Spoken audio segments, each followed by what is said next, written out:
Bank of Clark County has a comprehensive suite of solutions for your personal and business needs. We offer banking, lending services, and wealth management services with the best-in-class customer service you'd expect from a community bank. Whether you need a checking or savings account, a mortgage or home equity line of credit, a business loan, or to set up a trust or investment account, Bank of Clark County can help. Bank of Clark County. Big Bank Solutions, Community Bank Service. And we've just opened a branch at 530 Blackwell Road in Warrenton. Member FDIC, Equal Housing Lender.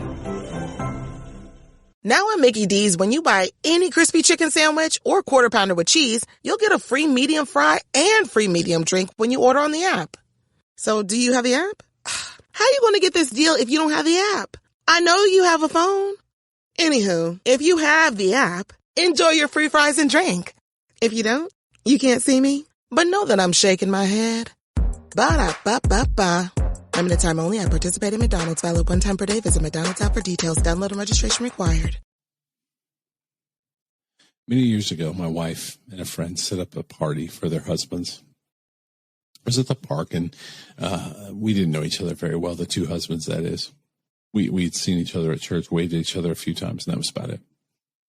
But as time would take it, and really honestly, at the party, we got to know each other. His name was Stefan Tarapchak. Steph would tell me he wanted to start a blog, and we would meet, and we got his blog started. It was called Steph's Random Ramblings.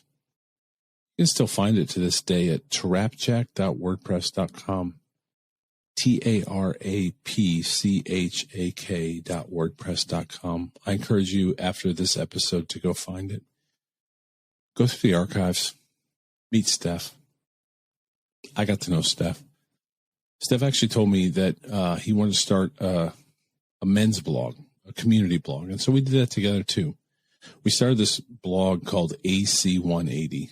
The idea was it was a complete 180. We invited other guests to join us, and we created this community of fellow men just trying to turn from what we had been and be what we wanted to become. As luck would have it, in 2007, I was in San Antonio. I was on a business trip in my rental car with my sales rep.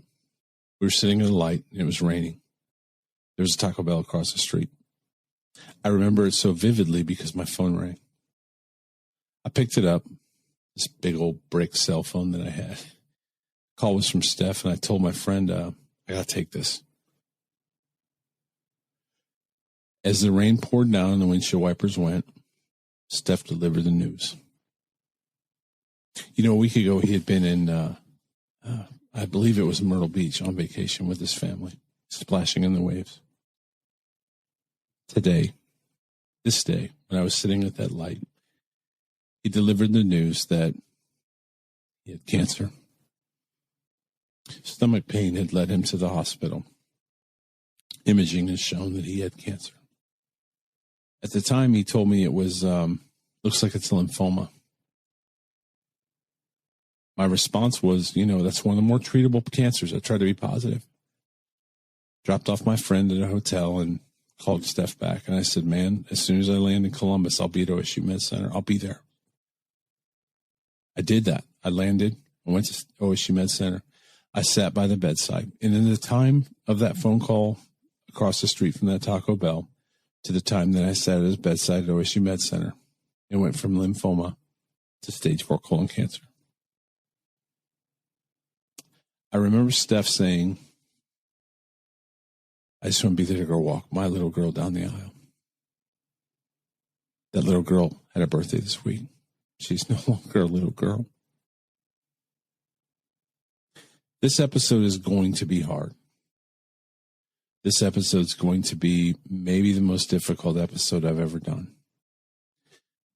But I do it because I believe we are in a time when people need to hear the strength and the courage of his incredible bride. Steph had 3 children, and his bride, Sandi, has raised those 3 children to be incredible children in his absence. He'd be proud of who they are today. When his daughter had her birthday this week, I looked back and I just kept saying to myself, he'd be so proud. So very, very proud. So bear with us today. This is going to be maybe the hardest episode I've ever recorded. This is going to be tough. But I think we record this for those that are in the fight, those that have won the fight, and maybe those that have lost the fight.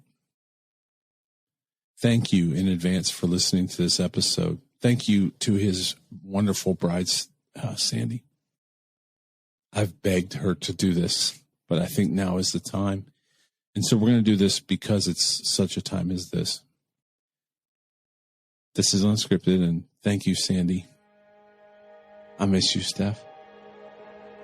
Welcome to the Unscripted Podcast. My name's Corby LaCroix, and the song you're hearing right now is called Great and Mighty One, available on Spotify, iTunes, or wherever you get your music. But for now, here's your host and my friend, Aaron Conrad. Great Redeemer, God of grace. All right, everybody, welcome back to Unscripted from my studios in Old Hilliard. And today's special. You've already heard the intro on the audio. If you have not, from the video perspective, I will give just a very quick story. Our wives, this lovely lady in the video right now or on audio with me right now, set up a birthday party many years ago with their husbands, and I got the chance to meet a guy named Stefan Tarapchak. Stef and I would become very good friends, and so this interview today is going to be tough, I think, and it's okay. We're going to go ahead and say in advance that we may have some tears because I'll probably cry more than Sandi, but this is going to be tough. Maybe not, but we're doing this today for a lot of different reasons. And so, Sandi, how are you? I'm good. Thanks, Aaron, for having me. I have been chasing Sandi for months, trying to get this interview, and her internet was knocked out last week. And so I feel like in many ways it was supposed to happen, and yet it has not been able to happen. But here we are. So, Sandi, can you just tell us a little bit about you, tell the audience a little bit about you, and then we'll really get into your story. All right. I am a single mom of 4 kids, and they are 22, 20, 17, and 7. And I love being a mom. I also work at a hospital outpatient care center. Full time. I love what I do. I'm an X-ray tech, and I'm local to you. I live here in Hilliard, Ohio. There you go. And we've known each other, I don't even want to say how many years because it'll make us all feel old. So we won't even say. So let's start at the very beginning. I've already said how I met Stef, and I'm sure we'll talk about that later here in the process. But how did you meet Stef? How did you guys get together? Like, what's your story with Stef? Well, we first met at a wedding, and at the time he was dating someone and I was dating someone. We were just in the wedding party, and it was in Cedarville actually. And so, as luck would have it, during the rehearsal, there was an emergency or whatever, and the people who were in the wedding, a lot of them were volunteer firemen and stuff, so they had to leave. So Stef stepped in to be my partner who would walk me down the aisle, as a bridesmaid. And so he asked me my name, and I gave him my name, and that was it, because I was, I don't know, probably 20, and at that point, I was not outgoing at all, and I really, if you weren't in my circle, I didn't invite you into my circle. So I gave him what he asked for, and that was it. I did not ask him his name. I didn't make small talk, nothing. So he kind of walked away from that experience like, wow, that was pretty brutal. So fast forward a few months later, and this same couple decided to set us up on like a blind date. They were positive even at their wedding that we should be together. So once we had both split up with our respective partners, they set us up on a blind date. He got there first. I showed up. He said when I walked in, he was super disappointed because I was the girl from the wedding who was like brutal. So he was like, great, this is going to go well. Yeah. But anyway, so it actually did go well. We ended up going on dates after that. And I was kind of smitten from the get-go. My dad, who was a professor at the university for years, asked around about him, and everyone who knew him at the university loved him. So then my parents were on board. He was a great addition to our family. We became great friends with, my brothers, my sister, that type of thing. So we dated for about 2 years, and, just in the hustle and bustle of life. And I'm a firm believer that the 2-year mark for relationships is brutal. And so as luck would have it again, we split up. And so my brother, Jim, stepped in, took me to a concert. You'll appreciate this, Aaron. He took me to Bryan Adams and Mr. Big. So good. So I don't know if anybody remembers Mr. Big, but Absolutely. We went to see them in concert while Stef, he had been living at my parents' house for a little bit, so he moved out and everything. And so we continued on our way. He kept meeting up with my sister because he was having a rough time being apart. I was too. So a few weeks later, we ended up getting back together. The following November, we were engaged. And then the November after that, we ended up getting married. So November was a big month in our relationship. But it was good.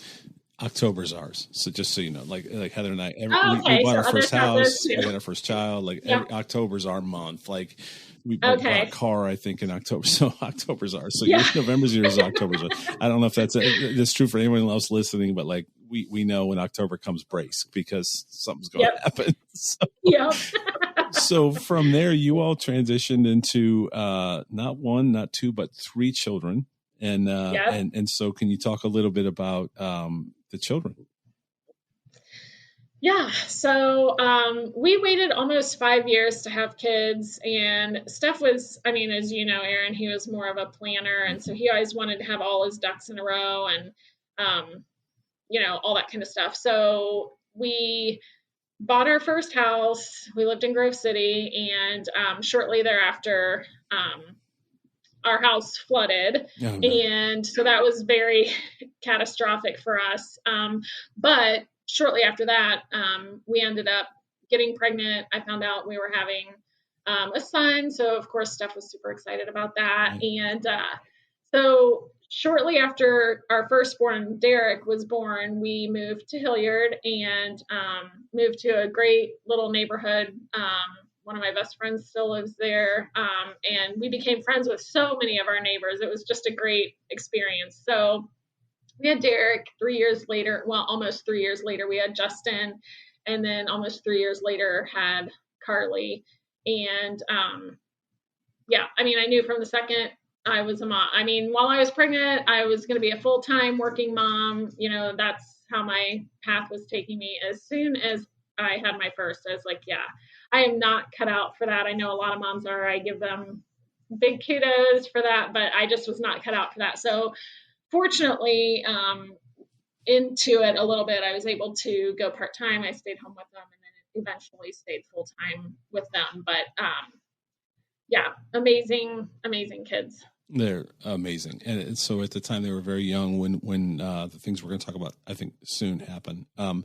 But there was also an amazing church at the time that I think that's where you met my wife. And I was familiar with Stef. Honestly, one of the memories I have is walking into Lowe's, and I think I ran into him in the drywall aisle or something. And he was just Stef. He was always full of life and always welcoming and all those things. And so I think we all got to know each other at Northwest Bible Church in Hilliard.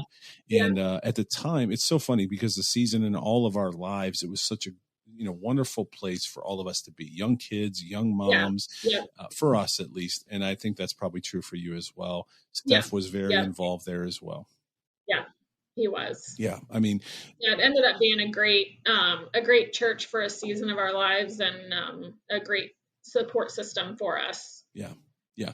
And so quickly, and I'm not trying to rush through things. I want to really get to the really why a lot of what we're going to talk about today. But at some point, you and Heather got to know each other. And so you and Heather planned a birthday party. Sandy, was it our 40th? I'm old. Was it around our 40th? Something like that? No, I bet it was because Stef was 38 when he passed away. So Okay. maybe 35th. Yes. Yes. That sounds about right. So Maybe. Yeah. yes. And so you all planned this party for us at the park, and I didn't know him Yeah. well. I like I said, I Right. waved him in at Lowe's. I knew him from Sunday morning. I didn't know him well. Right. But in the course of that picnic, or, this party, we got to know each other a little bit. Like, hey man, our wives set this party up, and we got to talking, and he was familiar with me because I had this blog. And so we got to talking, and we created this blog. And so quick pause, anybody listening, please go look at Stefan. It's what is it? Tarapchak.wordpress.com.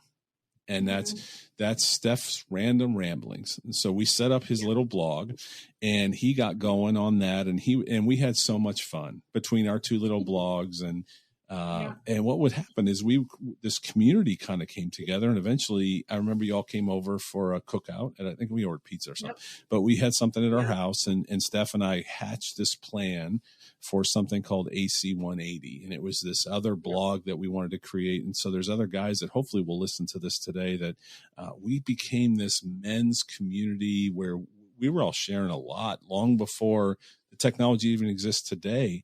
And we were going through life together. And so fast forward through all that, just so everybody kind of has some idea. Then the call came when I was in San Antonio. So I've already shared my story on the pregame, kind of the intro. Can we go to when the call came for you guys? You were on vacation the week before. Did I have that memory correct? Yep. We were in Myrtle Beach because we went to Myrtle Beach every year. And it was odd because we always went to North Myrtle, Cherry Grove, and we were on vacation, and we were driving around, and he was like, okay, you have to get us back to the condo. Because he, of course, being the friendly guy that he was years before, had met up with a family who had a condo there, and they didn't rent their condo out, except they rented it out to us because Steph sat out at the pool and chit-chatted with them and became fast friends with them. So he's like, you have to get us back to the condo. And I was like, why do I have to get us back? And he's like, well, in case I'm never here. And little did I know that was our last trip to Myrtle Beach. No, the kids and I have never gone back. It kind of seemed like it ended, and it was a good end, and none of us have been interested in going back. But I just thought that was so weird when he said it. And I remember looking back thinking, wow, you just never realize sometimes when, an end is coming, and it kind of snuck up on us for sure. But anyway, so fast forward to July of 2007, and we were in bed one night, and Steph had been complaining off and on, and he would sometimes too, about how his stomach hurt, but we always attributed it to, oh, well, we were just on vacation, you had a lot of fountain pop, you had a lot of food that you wouldn't normally eat, that kind of thing. And so we were talking, and my sister called, and she was like, hey, how about if we the kids and I, she had kids around my same kids' ages. And she said, how about if we come up and go to the zoo tomorrow? And I was like, well, Steph has this doctor's appointment because he hasn't been feeling well. And he was like, no, go ahead and go. It's not like you're going to the doctor with me. So my sister decided she would come up and go to the zoo with me. And Steph had this doctor's appointment. He also had like some testing done at Children's, but they weren't comfortable with how the results were coming out. So they really wanted him to go to this doctor's appointment as well and stuff. And so I remember being at the zoo, and he called and said, hey, well, actually that morning too, he kept saying, well, I think it's diverticulitis. I've been like looking this up and all this kind of stuff, and you can do surgery for this and this and that. And I remember saying, don't put the cart before the horse. Right. Like, nothing tragic ever happened to us, really. I mean, we had a good run at life, So then when he called and said they think I might have cancer, I was like, what are you talking about? There's no way. I mean, we were talking about diverticulitis in the morning, and I was thinking that was pretty dramatic. Right. And but I remember feeling like I had been punched in the gut. But I will say I never at any moment felt like it was not going to work out in a positive manner. Right. So I felt like I had been punched in the gut because that's not the news I was expecting. Right. But looking back, I realized that the Lord had his hand in it from the very beginning, because for my sister to call at about 9:30, somewhere in there, to set up this play date for the next day, both of us, our schedules were completely clear. It worked out great. And my sister is just a really amazing caretaker. And so she immediately hopped into action. She's like, I'll take your kids home. She loves my kids as if they were her own children. And she took my kids home. In fact, I think they would have lived there for a while if they could have, because, I mean, she does so many amazing little things with them and stuff. And so she took them home. I was able to turn my attention full time to Stef. So I went to be with him at the hospital. And I was supposed to go out to dinner with some friends that night. And so obviously I had to cancel that. So they ended up coming up to the hospital, kind of hanging out with us for a while. But I just kept thinking, I know that because it was a weekend, and I just kept thinking, I know by Monday when we get these results back, like this is all going to be like wrong. Like, oh, we thought it was that. It's really not. It is diverticulitis. You can fix it with surgery, you know? And I just remember thinking, as we started getting the results, like things just kept getting worse and worse and worse. And it turned into a diagnosis of stage 4 colon cancer. And I remember immediately like going to the internet and Googling this kind of stuff and what are the survival rates and, you know, that type of thing. And the best piece of advice that I got, I don't know that I listened to it 100%. And I'll talk about this doctor later too, as we talk more. But when we first met with him, he said, don't go and Google stuff. He said, because you're not going to get accurate information. You're going to be scared to death and that type of thing. So at the time, I do remember stopping for a while. I'm a huge researcher, so I get going down all these rabbit holes and stuff. But I did stop for a while because it wasn't getting me anywhere, because the news, when I would read it on the internet, was horrible. Like, it just, I wasn't able, first of all, to stay in my world of denial. I lived comfortably in denial a lot. And then also I wasn't able to function well as a caretaker when I'm constantly looking at the bad side of things. So. And so from and I think I've already shared this a little bit, but my memories are very similar because I was in San Antonio and I remember it like it was so clear. And I think when he first called me, he said he thought it was lymphoma. And actually, to take a step back, I don't know if we're allowed to say this, and if we're not, then I'll edit it out. But he had pneumonia. Was it in December or January? It was New Year's Eve, actually. He had gone to the hospital because he was not feeling well. And we didn't think, I mean, there was no part of us that thought it was pneumonia. But he went by himself because I stayed home with the kids, and he was diagnosed with pneumonia. But looking back, the cancer was there all the time. It was the size of a golf ball on New Year's Eve. You know, obviously that was the Lord's plan. I mean, he knew that there was cancer there. He didn't have the diagnosis come out at that point. You know, that was hard to swallow for a while. Yeah. Again, agreed, as his friend, because I'm protective of my village. And I remember him telling me that, and it was on the imaging, and they just missed it because they weren't looking for it. They were looking for pneumonia. And so, again, no disrespect to anything, you know, all that stuff. But I did want that to be, because it is a part of his story. And I remember being so angry that, that they missed it. Whether or not it would have made a difference, we'll never know. And I remember that transition from, as you said, and I think I was there the day that they took him in for his, I mean, we'll just call it, what is it? They took him in for a colonoscopy. And I think we were in the waiting room hoping for great results because they were staying stage 4. And we're thinking, oh no, there's no way this guy's so healthy. Anybody that doesn't know, he was thin. He was in great shape. He felt great up to 2 weeks before. And so that just blew my mind that this does not make sense. And I know when he comes out of this test, it's not going to be where it is. And yet it was. And so how hard was that for you as that transition went?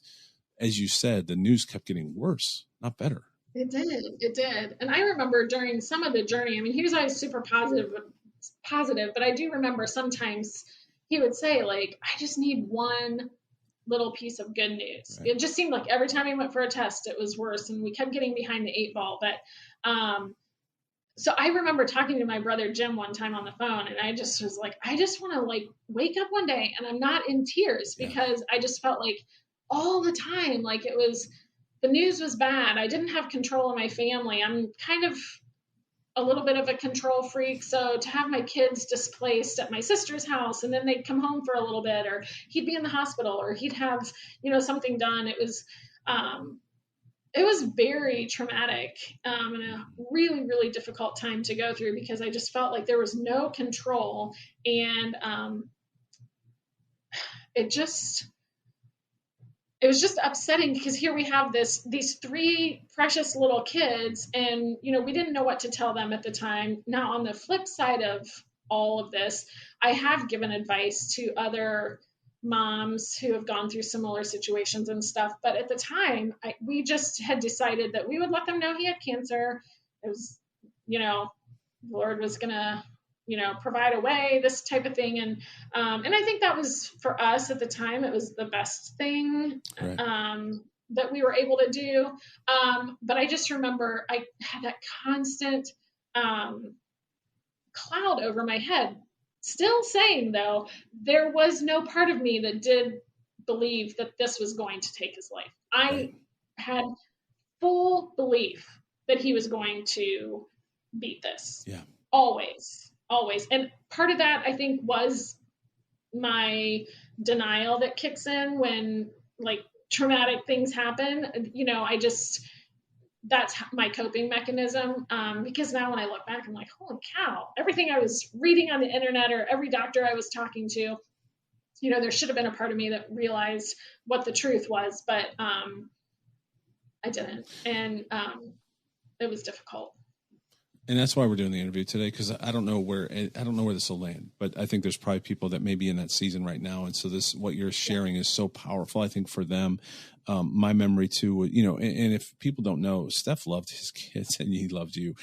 We'll probably talk about his passing, and I don't remember a lot. And I was honored to be able to speak at his funeral. But what I will tell you is that he loved you and he loved his kids.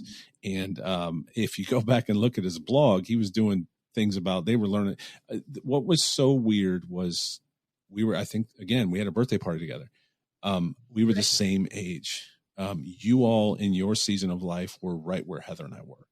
And honestly, there were so many guys at Northwest that were in the same season. We were all in it together, which made that a time so beautiful at Northwest. Right. We were raising our kids together. We were going through life together. And that's what happens when you're in community. And I think so many of us as dads and husbands looked at that and said, oh my gosh, especially at 35 years old, that doesn't make sense. And it woke a lot of us up to say, hey, life happens and these things happen. And he was such a champion in that time. But he loved his kids. And so if you get a chance, go back and look at his blog, because he wrote posts about learning how to ride bikes and ramps. And the kids actually check out his blog a fair amount, especially Justin and Carly. They go back and look at it. Yeah. And so we'll mention Carly at some point. So we got the diagnosis, and then the surgeries and things. He went, and thank God for Ohio State Med Center. Incredible.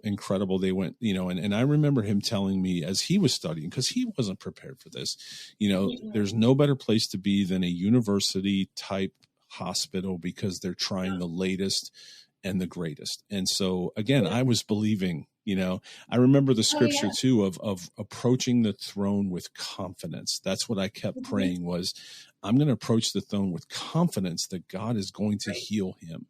And, but at the same time, we knew stage 4 is stage 4. And as you said, I Googled, and I didn't like the answers I got. So, but there were some radical procedures, and I'll maybe let you tell it, but I know there was some pretty radical procedures they were trying in the latest. Can you talk about that a little bit? Yeah. Well, first of all, we met with an oncologist who was associated, I believe, with Ohio Health. And so we met with him. And I remember after Stef passed away, he did send me a card and said, in his practice of several years, he said at the time there were 3 patients he would say changed his life. And he said he remembered when he walked into the room for the first time when Stef and I were there to meet with him. Stef had these Adidas soccer shoes on or whatever. And he said, I just thought, oh my goodness, I have those same shoes. And he said, I immediately put myself, as him, like this could be me, and so we had a phenomenal oncologist. And then I remember just navigating that whole thing. And I think maybe in today's world, it might be different, but I just was navigating, like, who are we going to see for this? And so I just got on OSU's website and started going through and came across Dr. Martin, and I decided I would online apply for an appointment. And so within 24 hours, we got a call back. And I remember sitting there for his first appointment, and this couple was sitting beside us, and they're like, how long did it take you to get in for this? And I said, well, I got online and filled out this page online, and within 24 hours, they called us back. Well, they had been from Texas and had had multiple referrals and had waited 7 months to get in to see Dr. Martin. Wow. And so I knew at that point, like, this was where we were supposed to be. And then when we met with him, I remember him saying that he had 2 other cases that with this exact type of colon cancer. Steph had signet ring cell colon cancer. It would never metastasize to his liver. But there were other things that it would just obviously catastrophically do. But so it was unlike colon cancer in some respects. But he said he had 2 others, and Steph immediately said, well, how did they do? And he's like, they're both doing remarkably well. And after Steph passed away, he told me both of those patients had died pretty early on, but he said, I knew if I told Steph that they both had passed away, the only 2 that I had seen in my whole career with that exact type of cancer, he's like, he's not going to fight because he's going to know what the ending most likely will be. Right. So, and so he's the one that told us, don't go crazy researching stuff. If you have questions, get a hold of me.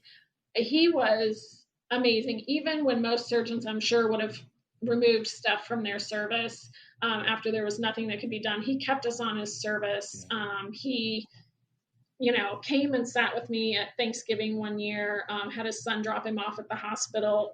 But he was just a wealth of information. He was extremely caring. And he just had innovative procedures that he was willing to try. We did chemo washes, where everything is basically bathed, I believe, in really hot chemo. Right. And we tried that. We tried multiple things. Nothing that I don't think he was trying things just to try things, but he was trying things that he felt were backed with research. Right.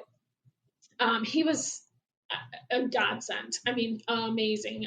When we were originally told Steph probably had 3 to 6 months to live, we had an amazing oncologist who gave us time, but Dr. Martin, I firmly believe, was a very integral part in keeping Steph alive for 17 months. Yeah.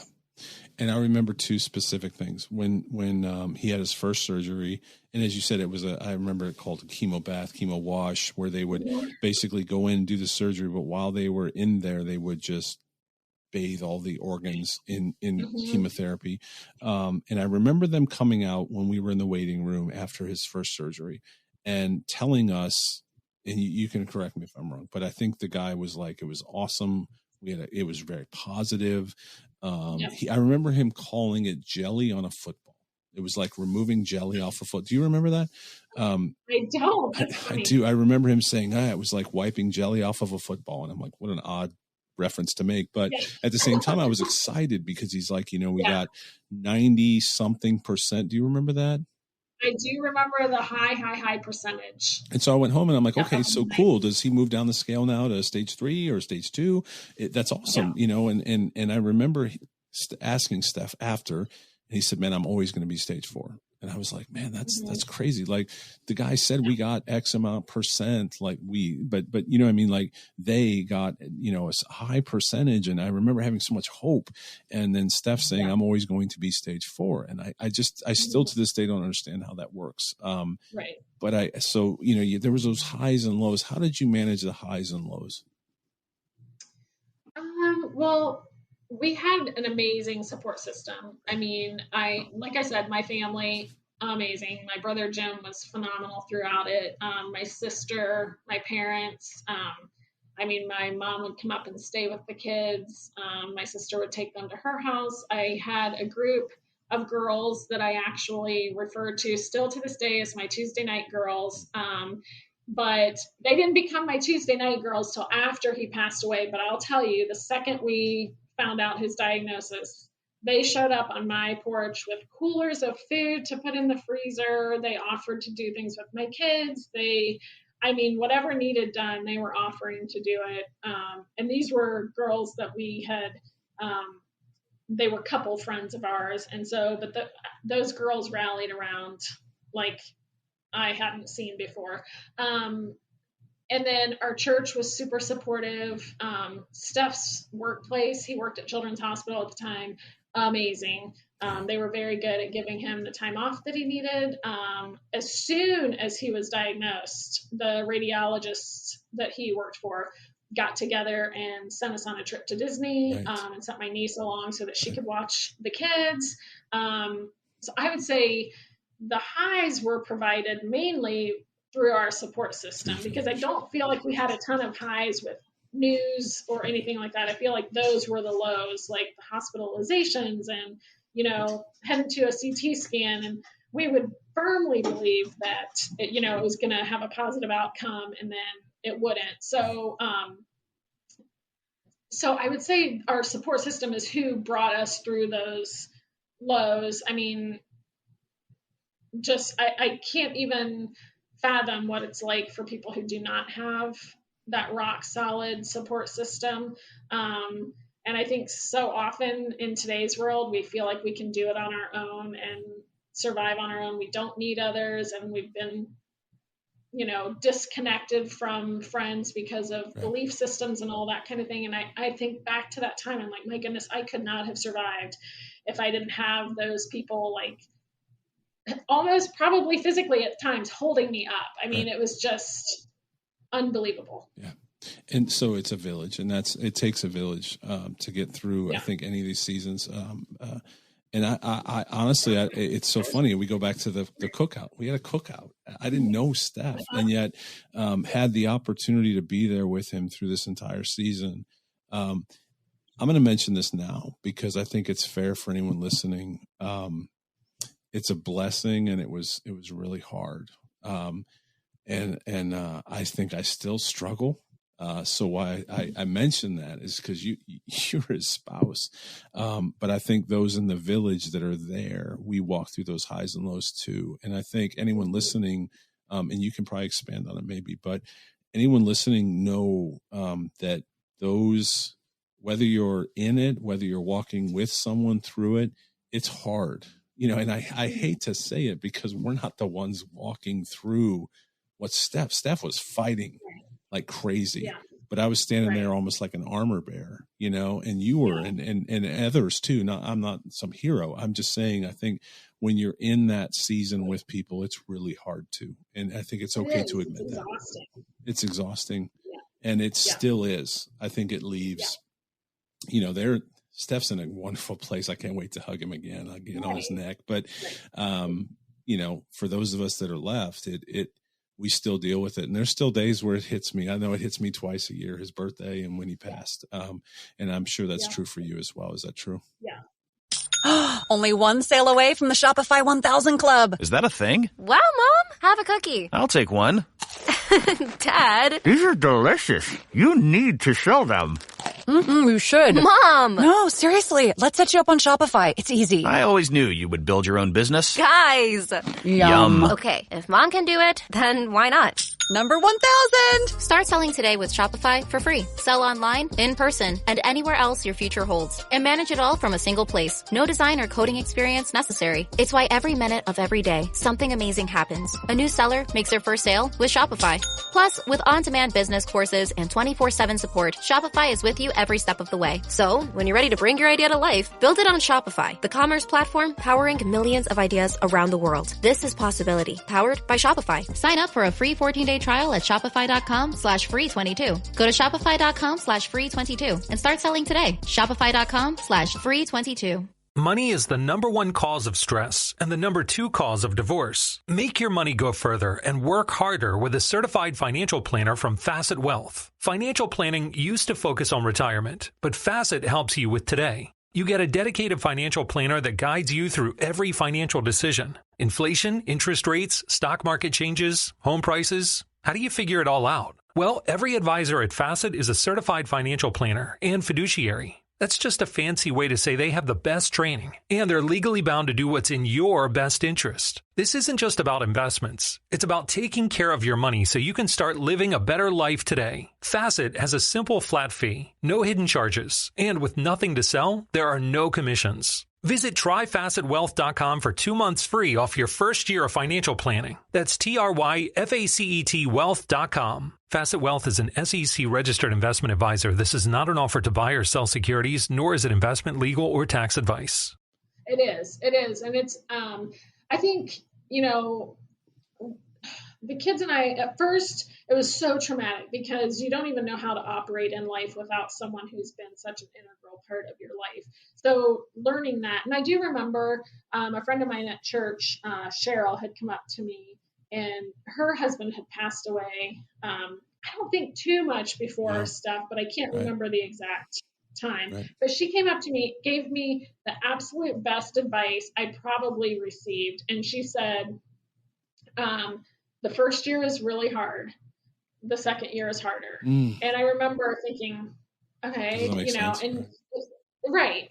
And it's so true. The first year was so hard because we didn't know even how to operate without him. Everything was just hard. I mean, I had to do absolutely everything on my own as far as taking care of the kid. I mean, I had help, but as far as just, figuring out how to get Derek to soccer and Justin to t-ball and Carly to gymnastics and, get them ready for school and all that kind of stuff, that was all on me. But then the second year, I remember, was horrific because that's what sets in as far as this isn't changing, because now we've had 2 Christmases without him. We've had 2 birthdays without him. We've had, and so that was such good advice, because I think in her telling me it's okay, you're going to cycle through grief once and then you're going to go through it again. And so don't freak out. And I think if I had cycled through grief that second time without someone giving me that advice, I don't know where it would have led me, because I would have wondered, why can I not get out of this spinning, circle? It just was so helpful to know, like, okay, there's someone who talked to me and said, this is expected, not wanted, but it's expected, and I'll make it to the other side. Right. I want to make one more mention, because I'm so glad you transitioned into life after. There's one more memory that I have during, and it was towards the end, unfortunately, but Steph had made all these plans. I think you all were going to go to New York. I think you were going to go to Chicago. He had all these trips planned, and his passion was to live. He wanted to go live, because I think we all, there was a good chance that we kind of knew where things were going to head. And so he made all these plans for you guys. You went in for, as you said, that last CT. We were expecting great things. He was doing well. He was doing good. And you had plans. And I just remember him telling me the doctor said, if you want to live, we have to do surgery. And it was quick. It was within the next few weeks, if I remember right. And I'll never forget his words. He said, I thought that's what I was trying to do. Mm-hmm. Wow. Yeah. He had plans for you guys. And I'll never forget him telling me that he said, he told the doctor, I thought that's what I was trying to do. But the doctor said, I'm sorry, you got to cancel your plans. We have to do the surgery. And is it fair to say that after that surgery, things just never really rebounded? That's what I feel like. That's my memory is. Yeah. I just felt like at that point, we realized we were so far behind the 8 ball. We couldn't really cover any ground. We were at that point, I just felt like kind of grasping at straws, trying to keep him alive. And I remember in October, we went to meet with some people at Cedarville. At the time, it was Cedarville College, now it's Cedarville University, and some adults and professors and adults, because I say at the time, I didn't feel like I was an adult and we weren't meeting with students or anything. But anyway, we went to meet with some of them, and at the end, Dick Walker had suggested that, and Dick Walker was very instrumental in things that happened at Cedarville at the time. And so he had organized some events for Stef and all that kind of stuff to benefit him. But he suggested that the women go off into one part of the house and pray with me, and the men could pray with Stef. And I remember the men, Stef told me, fervently praying that if it was the Lord's will, Stef would beat this, that type of thing. The women, I thought it was so interesting because they prayed specifically for me and my strength, but they also prayed for individual things for the kids. But I remember one of the ladies praying so hard that my kids would have photographic memories. And at the time, I thought that was cool. That was a really neat idea. I'll tell you, Derek doesn't really talk about it much, but my other two, Justin specifically, has an insane photographic memory. And he remembers very specific details about his dad. And Carly, she has two very specific memories of her dad. And that to me is amazing because she was 3 at the time that he passed away. So for her to remember anything, I don't remember anything from when I was 3, nothing, Right. you know, Right. I don't, you know, for her to have these two very specific memories, it just shows me that even though we were going through this incredibly dark season, the Lord did care about us, to answer what at the time seemed almost not insignificant, because I don't want to say that a prayer was insignificant, but just to pray that some of these kids had photographic memories. And at the time, I still believed he was going to beat it. So I don't know why they needed, you know, photographic memories or whatever. Right. But to see that he actually answered that prayer and how my kids remember these crazy details. Because, for instance, Carly, she talks about this memory of her like being on the couch and her dad was in the kitchen, like shaking this bag of food. Now, anyone who knows stuff knows he didn't cook. And if he would ever offer to make dinner, it was always shake and bake chicken. I hate shake and bake chicken.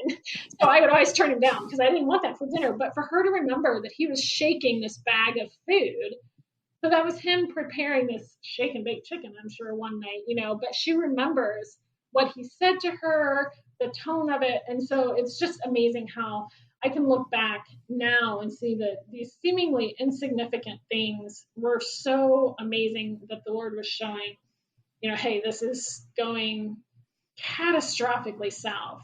Yeah. But I'm showing up in this storm, and I'm going to answer this prayer that this woman prayed, that your kids would have photographic memories. Right. And the prayers all mattered, I think, is what's important. Oh, for Even sure. though we, you know, and I remember telling Heather, like, you get sick, they give, and this is pre-COVID, but you get the flu, you get strep, you go get a couple of, you know, huge horse pills that you're somehow supposed to swallow with strep, which I'll never understand.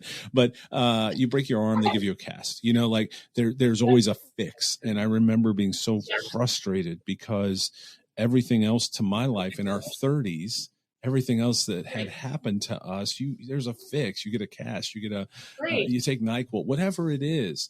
And this was not happening that way. And I remember being so mad for him. And so as we transition to that, I'm still trying to think of when the best time to say it is. I've already said it in the intro, but the most important thing that Steph said to me that I remember was when I arrived. So way back during the diagnosis, we didn't know what it was yet. And he said to me, I just want to see my little girl walk down the aisle. And as you and I have exchanged messages, I still get to see that little girl, whether it's on Instagram or Sundays in church. And I've had this, every time I see her, I hear his voice say those words. And I know how hard that is for me. And I'm just a bystander. I had a cup of coffee in his life. And so I don't know how, I can't imagine what that's like as a parent, knowing that that's how he cared for not just her, but the boys. Like, he loved his boys. I have a book back on the shelf behind me. And I don't remember what it's called. I think it's right up there somewhere.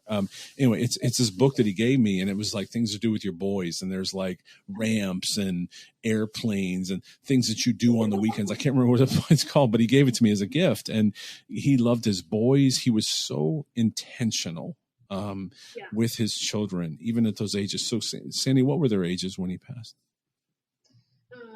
Derek was 9, and then Justin was 6, and Carly was 3. Okay, and I knew they were very close to ours. And so I want to transition to kind of after, but I do want to tell you that it was such an honor for me when you asked me to speak at his funeral. And I don't remember what I said specifically, but I do remember the key points, and they were that he loved his Buckeyes. He was a Carolina. Can we just pause to say he was a North Carolina fan when you met him? He was. I don't know when he drank the Kool-Aid, but at some point he became an Ohio State fan. But he was a Carolina fan at some point. But but he loved his Buckeyes. He loved you, and he loved his kids. And I remember saying that you will say what you think, but you'll live what you believe. And he lived what he believed. And those three pillars were so important to him, to the point where I remember mentioning he had like an account, like a rolling account at the flower store. Do you remember that? Because he bought flowers for you. He bought flowers for you. And I remember at one point he was like, hey, just go ahead and, order me some flowers, put them on my tab. He had like a rolling tab at the flower store. That's just the kind of guy he was. And I do remember another time when it was starting to really get bad. And I think it was your anniversary. I might get this wrong because he would remember. I don't, but is it cheesecake from Max and Irma's, who's no longer around? But was there a dessert at Max and Irma's? Their banana cream pie. See, that's why he knew I didn't. But I had to pick up dinner on my way to the hospital for you guys, so you could have a special meal. He was that intentional all the way through the entire thing. He was that intentional, and he was that intentional with the kids. And so anyway, just so people could know who we're talking about and honor him that way. And I'll say he's intentional enough that still to this day, like he set it up with someone, I don't know who to this day, but still on every anniversary, flowers show up to my house from him. So someone is keeping it up. And I've had several friends who are like, do you think it could be so-and-so? You should ask him. And I don't want to ask anybody because I love that it was so magical.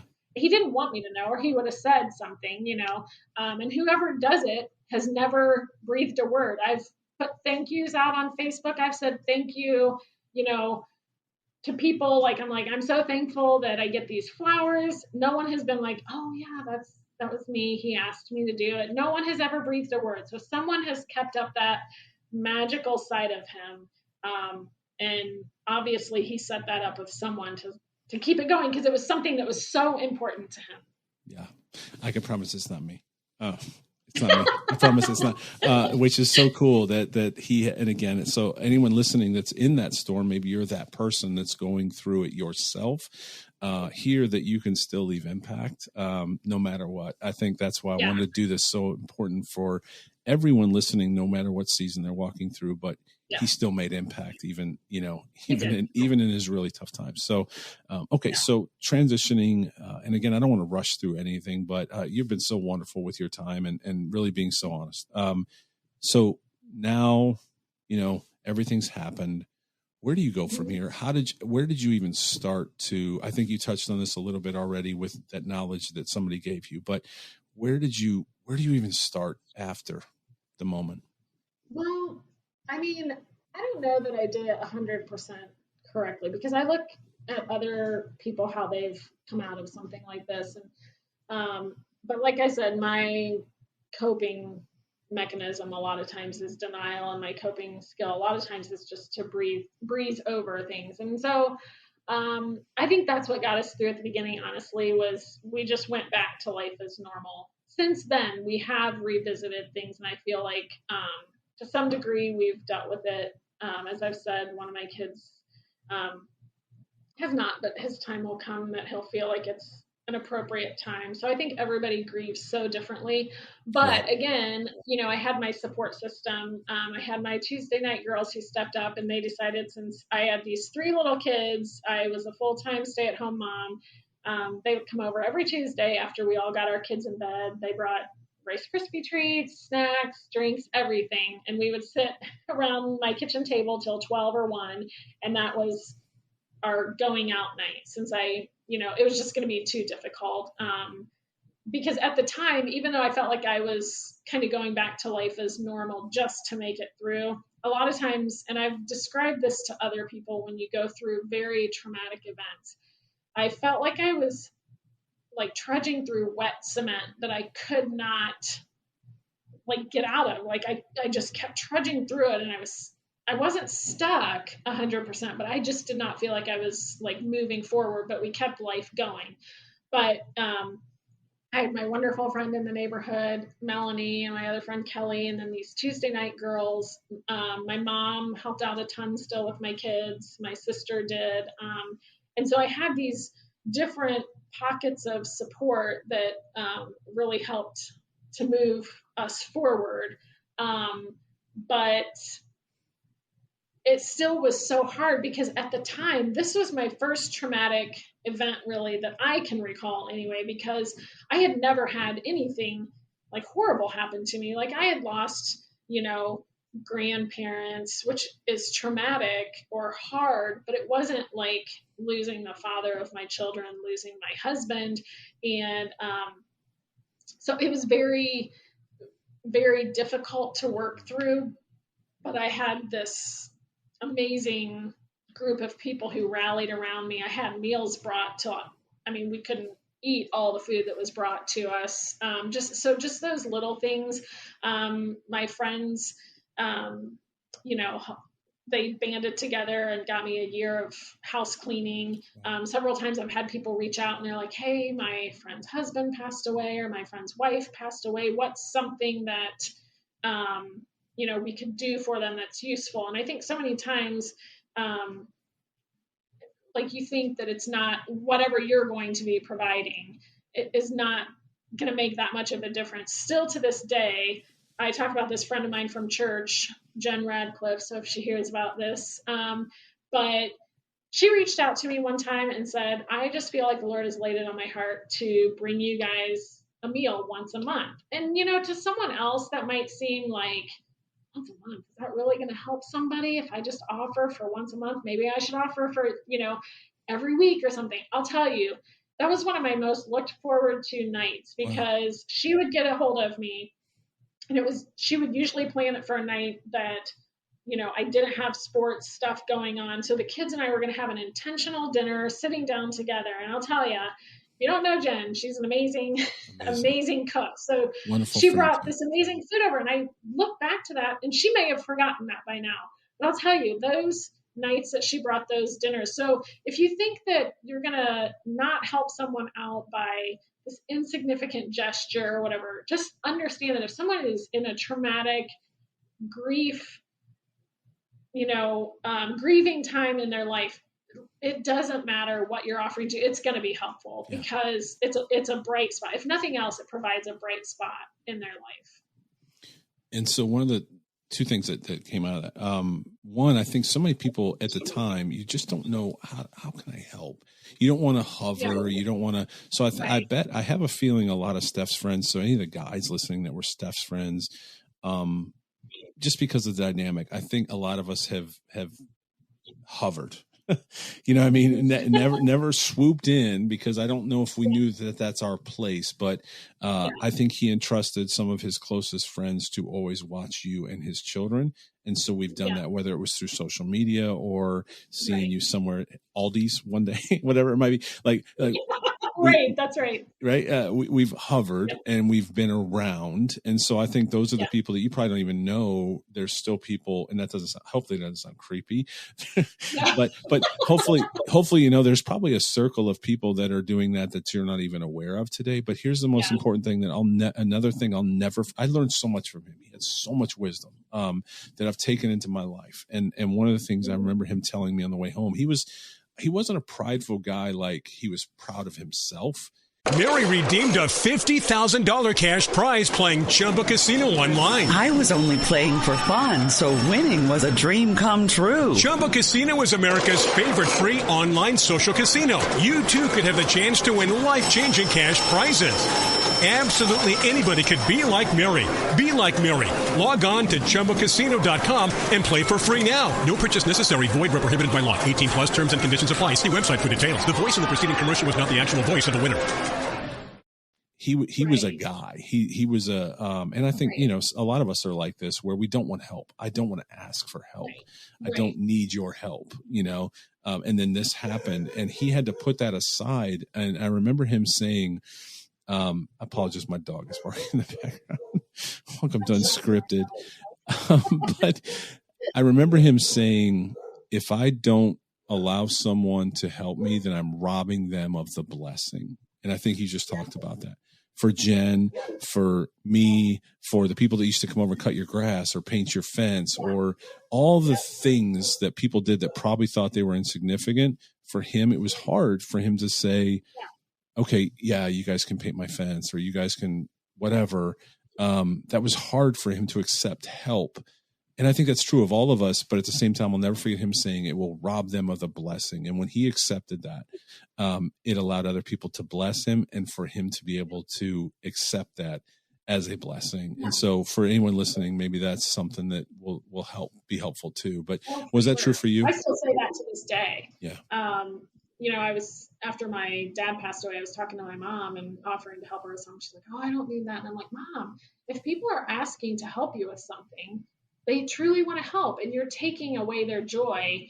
Yeah. And they, I think that Steph taught me that as far as someone's reaching out, you've crossed their mind, you've impacted their life, they want to help out. While it was difficult for him because he wanted to be out there doing those things, and that's hard to realize, your life is going totally south.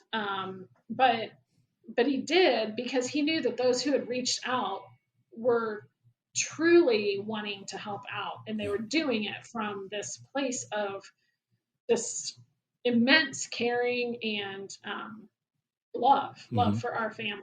Right. And I know we're nearing an hour. I didn't want to go too far over that. I'm so thankful. First of all, your strength is unbelievable, Sandi. Thank you. It's just incredible to have this conversation. So quickly, can we talk about the kids? How did you parent? How did you parent from post to even today? How did you parent them?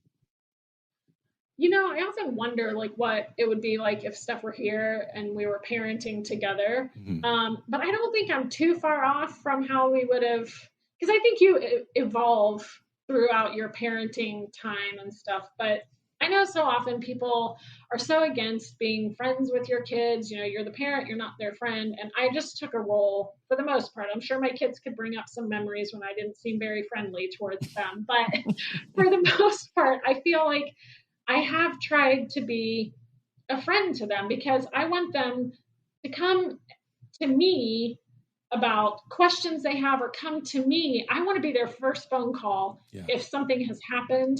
I don't want them to think, oh my goodness, who should I call? Because my mom's going to be really upset or something.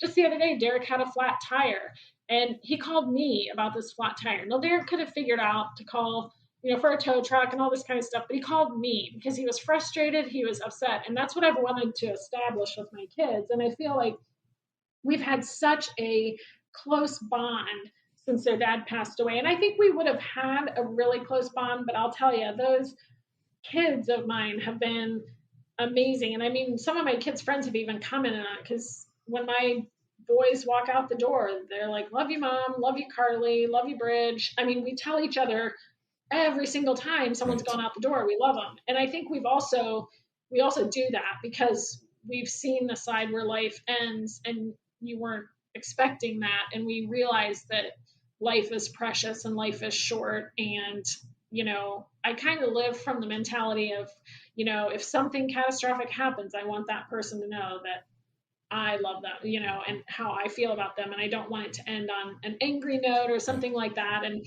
so I've just parented from a place of, obviously we have some, rules and boundaries, but I've also parented, I feel, from a place of friendship and love. And I feel like it's turned out pretty good. Yeah. It has. So that's what I wanted to tell you. I don't know them very well. And so I've hovered, as I said, but you can tell a lot, from even being distance away about somebody's children and how they've been raised. And so I want to tell you that, I can't speak on his behalf, but I will as his friend. And I think you've done an amazing job raising your children, in his absence. And I look forward to the day when we're all together again. I think, again, as I said, the hardest thing for me has been, and I have 2 girls, I have a son as well, but I think the hardest thing for me, because that was the one that he mentioned specifically. And so how she's not a little girl anymore, 17, and she had a 17th birthday. 17th birthday. And so somewhere, I know that he is proud of her, and he's proud of you, and he's proud of the boys. I know we've covered a lot of ground today. Where do you go from here now? They're getting older. They're of ages now that, they're starting to do their things. Where do you go from here now for anyone else that's in that same season? Well, I mean, I think sometimes, people will offer a lot of advice, and advice can be really good. But I think when you're in situations like that, you just have to do what works best for your family. At the time, it worked best for our family we were pretty much an open book with people. And we also, we kind of kept our kids out of the loop to some degree because, I think that was traumatic for them. I know you're trying to wrap up, but I remember having them come to the hospital when he was really sick, and they ended up leaving, and they were all like throwing up. They weren't ill. They were so traumatized seeing their dad that way. Right. Then he came home a few days later for those last 11 days.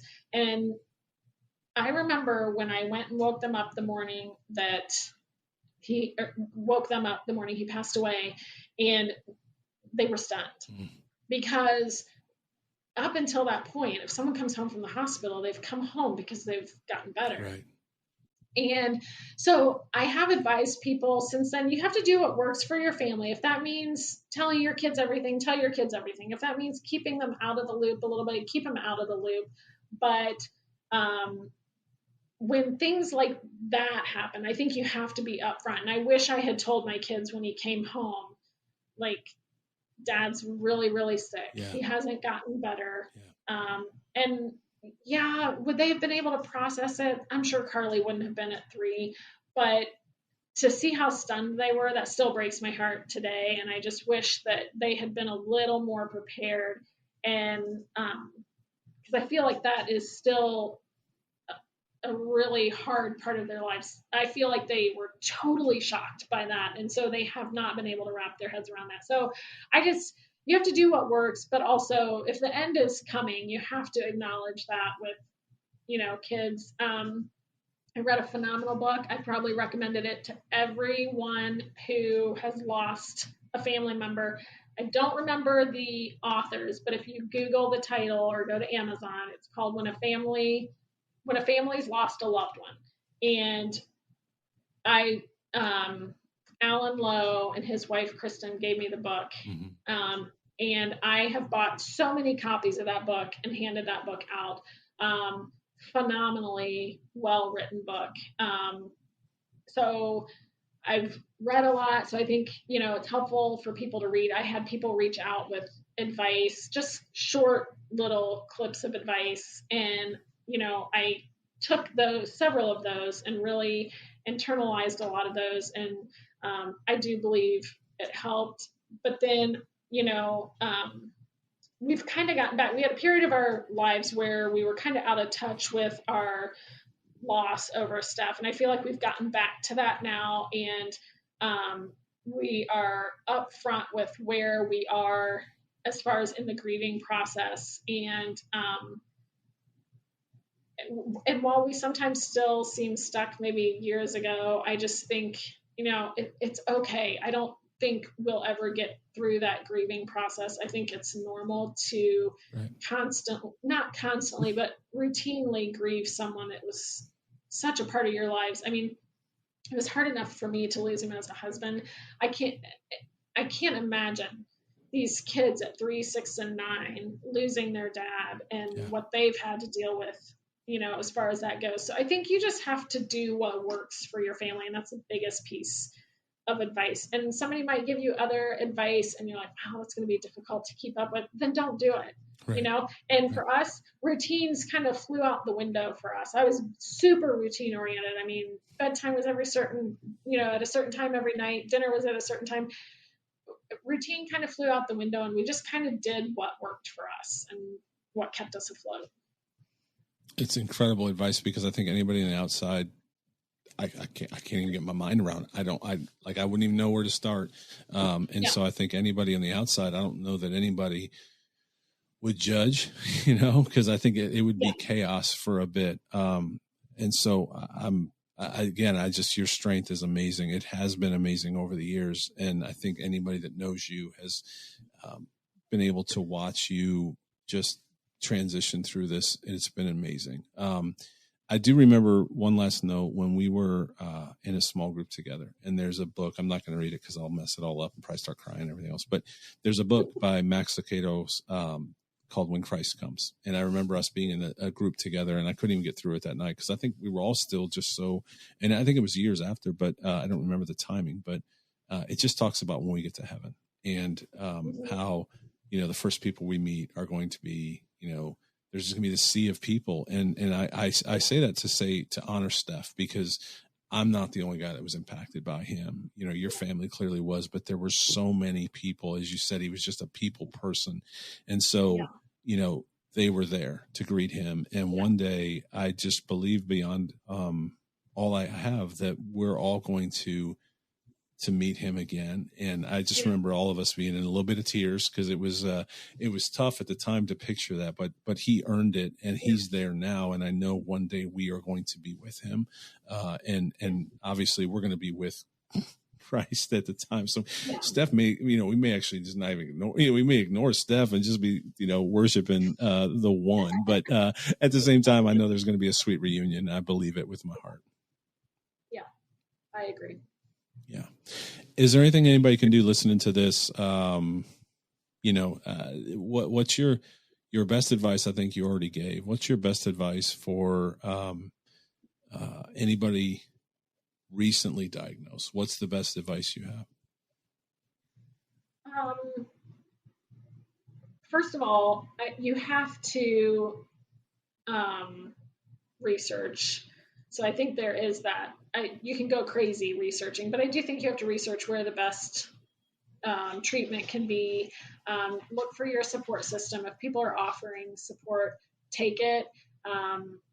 If they're offering meals, if they're offering to drive you to treatments, whatever, take it, because it's exhausting. At first, it seems doable, and then it just becomes exhausting. We had lots of people give us advice on where to go for treatment. And I think you have to stick to what you believe. And, sometimes I've struggled with that over the years. Like, goodness, could we kept him alive if we had gone to MD Anderson in Texas? But we had a doctor that we both worked for at Children's. And he said, you have this great research facility in your backyard. Right. Why would you leave it? And, I think that was good advice. And it was him in a way saying, you can't do that. That would be stupid to do. But he said it very gently. But we did. We had a great place. And so we kind of had to start just, discounting, just getting rid of all that noise of, have you tried, all these different treatments and stuff. And then I just think, again, if you're recently diagnosed, you have to, do what works for you. And, if that means calming down your work schedule, if that means, going to see family, get pictures taken. I always say, get, family pictures taken. Right. It's not to be morbid, but you don't know where life's going to take you. We did get family pictures taken, and I'm thankful for that, So I always tell people, go get pictures taken because you'll appreciate them later, no matter how the situation turns out, that type of thing. But, and then, if it's a mom or a dad with little kids, just spend tons and tons of time with your kids. Steph spent tons of time with the kids. We were very intentional with that. And then after he passed away, I started to think, obviously they were little, so they didn't stay up late, but I let each of them one night a week. They got to stay up half an hour later than the other two. And they got to pick whatever we did. So I can't tell you how many nights I played floor hockey or, baby dolls with Carly or whatever. But my kids still talk about those nights to this day. They remember that there was intentionality there. And I think it's just important when there's little ones involved. Like, we as adults might be exhausted because, the one who's fighting the battle, the one who's caretaking and that type of thing. But the little kids are suffering. They might not know all the details, but I think sometimes that's harder for them because they don't know the details. They don't know what's going to come. And if you're someone who knows someone who's been diagnosed, reach out and help. Like, take a meal, offer to take the kids for a night, get their house cleaned. Just those little things, especially for the ones who have had to continue working. A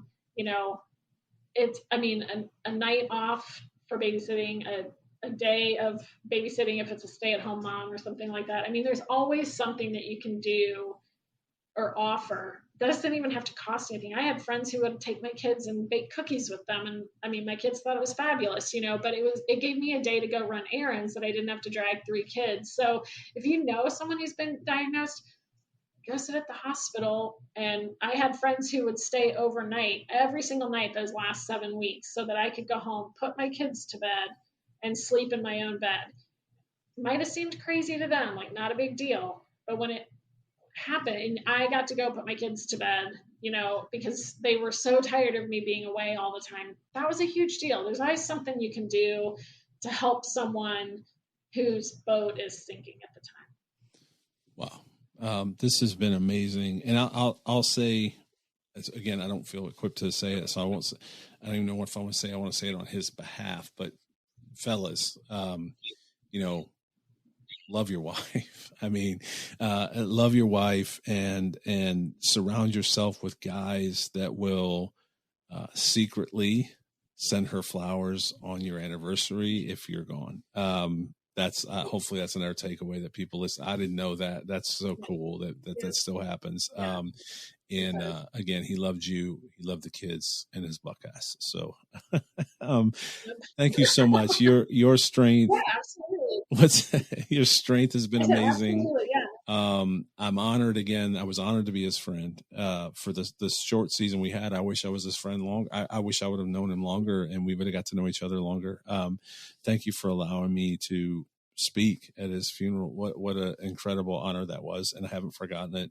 And, like I say, I think a lot of us are still watching and we may not be integral parts every single day because that might be awkward at times with your kids, but we're there, and I can't wait to see Carly walk down the aisle. Yeah. So it will be something, and he will be very proud. Every time I see her on Sunday morning, I just think those words, and so never even share that with her. But it's I shared it with you. So thank you, Sandi, so much. I know this was probably not the easiest thing you've ever done, and I made you do it. But I believe it's going to help a lot of people, and your strength is amazing.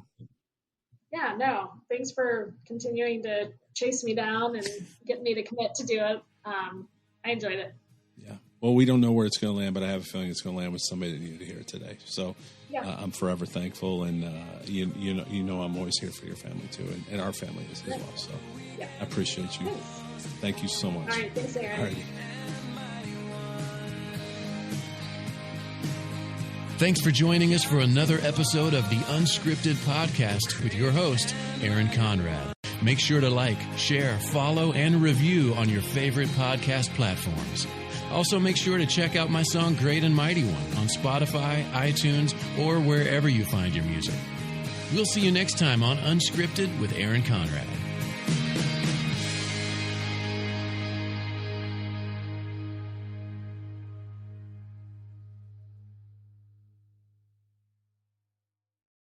Mary redeemed a $50,000 cash prize playing Chumba Casino online. I was only playing for fun, so winning was a dream come true. Chumba Casino is America's favorite free online social casino. You too could have the chance to win life-changing cash prizes.